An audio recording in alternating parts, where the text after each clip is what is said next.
ازيكم عاملين ايه؟ رجعنا اخيرا بعد غياب طويل، والنهارده راجعين بحلقة جديدة من حلقات افضل 5 افلام مصرية لكل سنة من سنين الالفية الجديدة. والنهارده نستعرض افضل 5 افلام مصرية سنة 2015 من وجهة نظري. ما تنسوش الاشتراك عشان يوصل لكم الحلقات الجديدة، ويلا بينا نبدأ.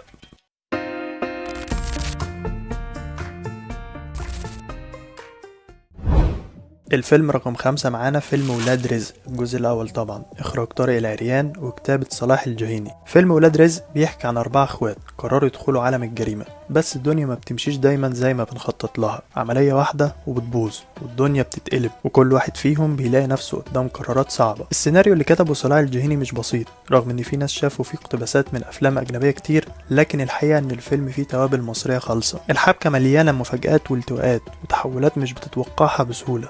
الاسلوب السردي بصراحة كان حلو. طارق العريان اخرج الفيلم بروح هوليودية واضحة، مشاهد اكشن متقنة، تصوير ليلي فخم ومونتاج سريع وموسيقى مشوقة. الفيلم مليان توترات وتقلبات، كل شوية بتلاقي نفسك داخل على حاجة جديدة. الخطة اللي كانت ماشية كويس فجأة بتنهار، والخروج من السكة اللي دخلوا فيها بيبقى شبه مستحيل. القصة بتحافظ على الإيقاع السريع من أول مشهد لآخر مشهد، وكل تفصيلة محسوبة عشان تخليك مركز طول الوقت، مفيش لحظة مملة، كل حاجة وراها حاجة. في النهاية فيلم ولاد رزق فيلم أكشن بيعرف ازاي يشدك ويفضل شاغل دماغك طول ما انت بتتفرج عليه.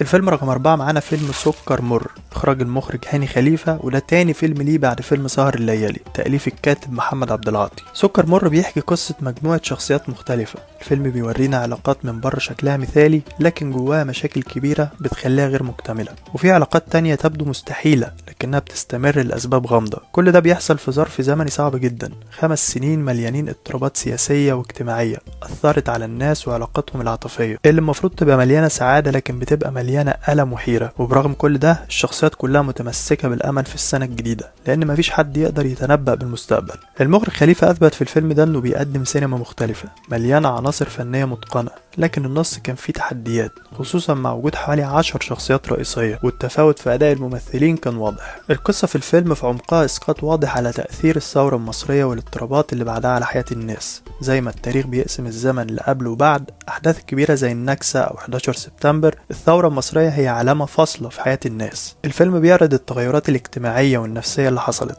وبيسأل ازاي الناس بتتعامل مع عالم جديد فيه شكوك وتساؤلات كتير. فيلم سكر مر مش بس قصة حب او علاقات، لكنه مراية للواقع الاجتماعي والسياسي اللي بتعيشه مصر والعالم العربي. بيحتاج منك تركيز عشان تفهم تفاصيله وتسلسله اللي بينط بين السنين والذكريات. في النهاية الفيلم بيطرح تساؤلات كبيرة عن الحياة والتغيير والبحث عن السعادة، وبيأكد ان الحياة مش خط مستقيم، لكن متاهة بتتغير فيها مشاعرنا وقراراتنا على طول. الفيلم رقم 3 معانا فيلم ديكور، إخراج المخرج أحمد عبد الله وكتابة شيرين وخالد دياب. فيلم مش سهل، مش مباشر، ومش بيقدم إجابات قد ما بيطرح أسئلة. قصة الفيلم بتدور حوالين مها اللي قامت بدورها حورية فرغلي، مهندسة ديكور موهوبة وبتحب السينما من صغرها، وبتعيش حياتها من شغل بيستهلكها نفسيا ودايما تحت ضغط. ووسط الزحمة دي بتبدأ تشوف نفسها في عالم تاني، عالم خيالي له قواعد مختلفة. العالم ده فيه شريف اللي بيلعب دوره خالد أبو النجا شريكها في الحلم، وفي مساحة للإبداع والحب والاختيار. وفي نفس الوقت في عالم تاني واقعي، في مصطفى اللي بيلعب دوره الفنان ماجد الكدواني، الزوج الروتيني، الشغل المستقر، والبنت الصغيرة والالتزام. الفيلم بيعرض صراع مها بين عالمين، ومش بس بيطرح السؤال الكلاسيكي أنهي حياة أختار، لكن كمان بيفتح باب تاني لفكرة أعمق. هل أنا بختار فعلا، ولا الاختيارات بتيجي باكج؟ بمعنى مفيش حاجة بنختارها لوحدها، كل اختيار بيجي معاه حاجات تانية سواء عجبانا أو لا. الفيلم متصور أبيض وأسود، وده كان قرار جريء، رغم إن السبب مش واضح وصريح، لكنه بيدي للفيلم طابع كلاسيكي وبيفكرنا بالزمن اللي ما بتحبه، أو حتى برؤيتها البسيطة للحياة، يا أبيض يا أسود، مفيش رماديات. من الناحية التمثيلية ماجد الكدواني كان رائع ومقنع جدا كزوج موظف عادي وروتيني لكنه طيب وحنين. أما خالد أبو النجا فكان أداء متوازن. حورية فرغلي في الدور الرئيسي أدت الشخصية معقدة ومليانة تحولات نفسية كبيرة. نهاية الفيلم مفتوحة، والألوان بتظهر في المشهد الأخير كأنها بتدي للمشاهد إشارة إن مها اختارت، أو يمكن لسه معلقة بين العالمين. باختصار فيلم ديكور مش فيلم نمطي ولا هيعجب كل الناس، لكنه من الأفلام اللي تسيبك تفكر بعدها بوقت طويل. فيلم محتاج صبر ومحتاج إنك تبصله من زاوية نفسية وإنسانية. لو الحلقة ممتعة وعجباك وشايف إنها مفيدة، دوس اشتراك وفعل الجرس وخلينا نكبر مع بعض. دعمكم هو اللي بيشجعنا.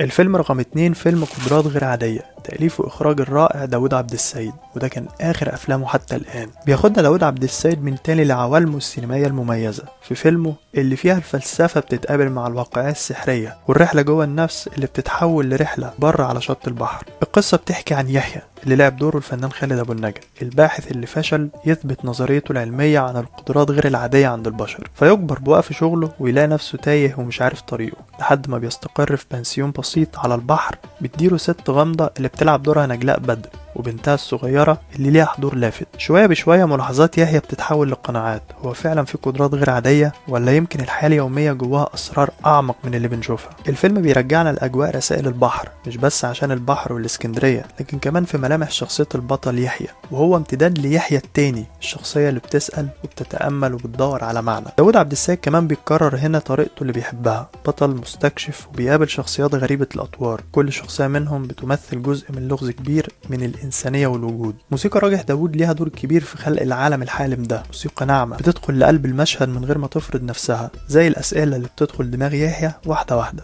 الفيلم ما بيقولش ان فيه قوة خارقة، لكنه بيقترح ان القدرات غير العادية ممكن تكون نتيجة لظروف إنسانية استثنائية. الطفلة الصغيرة مثلا مش بس موهوبة فطريا، دي انعكاس لماضي معقد عاشته أمها، وده ذكاء الفيلم الحقيقي. القدرات مش هدية، دي حصيلة تجارب وعمق إحساس وتأمل طويل في النفس والناس. في النهاية قدرات غير عادية مش فيلم عن الخوارق، لكنه عن الحلم، عن رغبة الإنسان إنه يلاقي في حياته حاجة تستحق يقف عندها ويفكر فيها. بيفكرنا اللي بندور عليه بره ممكن يكون جوه نفسنا من الأول.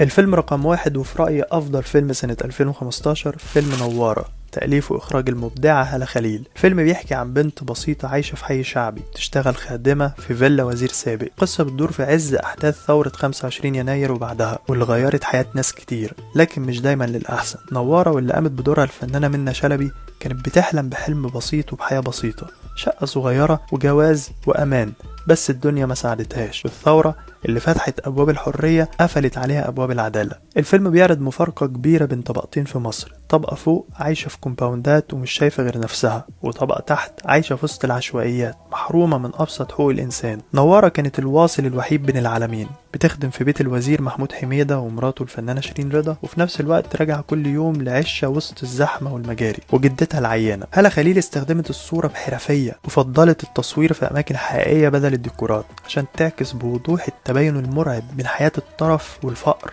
من حمامات السباحة للحمامات المشتركة، ومن فيلا فخمة لغرفة ب6 أشخاص. التباين ده ما كانش مجرد ديكور، لكن مراية لحالة مصر كلها. ما شفناش صراع طبقي صريح، لكن شفنا صراع نفسي مرير جوه نوارة اللي بتحاول تفضل إنسانة وسط حياة بتهين الإنسانية. منة شلبي كانت نجمة الفيلم بلا منازع، أداءها كان بسيط ونقي ومؤثر، وبيفكرنا ليه هي واحدة من أهم ممثلات جيلها، قدرت توصل مشاعر نوارة من غير صريخ ولا خطب، بس بنظرة عين وانكسار. نوارة فيلم إنساني جدا، بيحكي عن الحلم اللي اتولد مع الثورة وبعدين اتخنق، واللي فضل من كل ده جملة واحدة قالها شخصية الوزير: الثورة قامت بس القيامة لسه. والجملة دي هي ملخص حالة بلد كاملة.